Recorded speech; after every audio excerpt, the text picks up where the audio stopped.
Pelaksanaan anggaran di Bali diharapkan terus berjalan dengan baik hingga akhir tahun anggaran. Untuk itu diperlukan perhatian semua pihak terkait agar dapat bersinergi dengan lebih baik lagi dan mendorong realisasi belanja pemerintah baik pusat maupun daerah. Kepala Kanwil Ditjen Pembendaraan DJBP Provinsi Bali, Tri Budianto menyampaikan, upaya mendorong realisasi belanja pemerintah baik pusat maupun daerah, tentunya dengan tetap mengedepankan integritas, akuntabilitas, dan prinsip value for money. Dengan adanya kerjasama dan koordinasi tersebut, diharapkan perekonomian Bali tetap berjalan dengan baik dan mampu bangkit dari pelemahan akibat pandemi COVID-19 ini.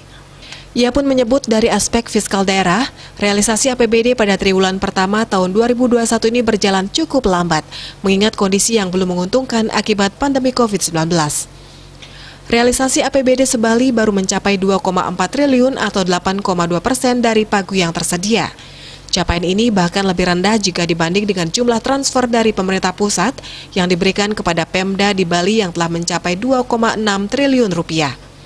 Oleh karena itu diharapkan Pemda-Pemda mampu mendorong belanja dengan lebih baik lagi agar masyarakat dapat memperoleh manfaat dengan lebih luas dan lebih cepat sehingga pemulihan ekonomi juga dapat terus didorong. Ia pun menjelaskan dalam rangka mendukung kebangkitan perekonomian sebagai akibat dari pandemi COVID-19, pemerintah pada tahun 2021 ini mengarahkan kebijakan PEN untuk memperkuat konsumsi rumah tangga, mendorong konsumsi pemerintah, serta mendorong investasi sektor publik.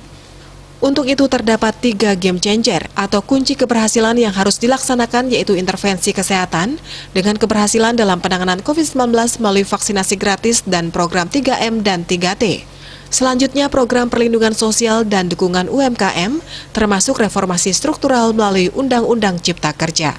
Selain itu, jumlah anggaran PEN yang disediakan pada tahun 2021 juga ditingkatkan menjadi sebesar 699,43 triliun rupiah, atau naik 21% dibanding dengan realisasi PEN tahun 2020 sebesar 579,78 triliun rupiah. Anggaran PEN tersebut digunakan untuk kesehatan 176,30 triliun rupiah, perlindungan sosial 157,41 triliun rupiah, dukungan UMKM dan korporasi 184,83 triliun rupiah, insentif usaha 58,46 triliun rupiah, dan program prioritas 122,44 triliun rupiah. Realisasi program PEN nasional di Bali sampai dengan 16 April 2021 telah terrealisasi sebesar 1,9 triliun rupiah. Bisnis Bali melaporkan.